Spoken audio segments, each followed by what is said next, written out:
সুম্মা লাতুসআলুন্না ইয়াওমাইযিন আনিল নাঈম।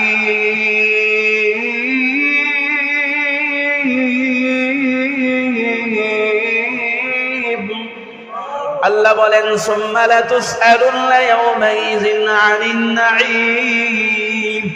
কিয়ামতের ময়দানে তুমি প্রত্যেক বস্তু সম্পর্কে, প্রত্যেক নিয়ামত সম্পর্কে তুমি জিজ্ঞাসিত হবে।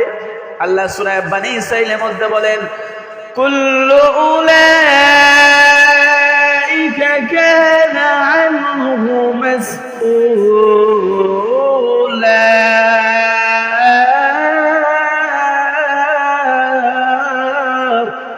আল্লাহ বলেন কুল্লু উলাইকা কানা আনহু মাসউলা, প্রত্যেকটি বিষয় সম্পর্কে তুমি জিজ্ঞাসিত হবে। তোমার যে সন্তান এটাও আমানত, তোমার যে সম্পদ এটাও আমানত।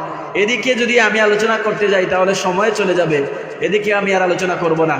তো এই যে কথা বললাম নিয়ামত সম্পর্কে, এখান থেকে একটা ফিনিশিং হলো, পয়েন্ট হলো প্রত্যেকটা ক্ষেত্রে সুখে আছেন দুঃখে আছেন সব সময় আল্লাহর নিয়ামতের শুকরিয়া আদায় করবেন। একজন গোশত দিয়ে ভাত খাচ্ছে আর আপনি ডাইল দিয়ে খাচ্ছেন, শুকরিয়া আদায় করেন। দেখবেন সে গোশত দিয়ে ভাত খাইয়া দেখবেন তার কত বেমার হাসাইতেছে, কত বেমার হইতেছে, কিন্তু আপনি শুকরিয়া আদায় করার কারণে, ডাইল দিয়ে ভাত খাওয়ার কারণে দেখবেন আপনার শরীরের মধ্যে আল্লাহ বরকত দিবেন, কোনো অসুস্থতায় পাবে না। এজন্য হর হালতে সব সময় শুকরিয়া আদায় করবেন। তো আমি আপনাদের সামনে সূরা বনী ইসরাঈলের একখানা আয়াতে কারিমা এবং তিরমিজি শরীফের একখানা হাদিস তিলাওয়াত করেছি। তিলাওয়াতকৃত আয়াত এবং হাদিসকে সামনে রেখে অত্যন্ত নিষ্ঠার সাথে স্বল্প সময়ে কিছু কথা বলার চেষ্টা করব। আজকে আমি যেই বিষয় নিয়ে আলোচনা করতে চাই সেটা হলো পিতামাতার খেদমত।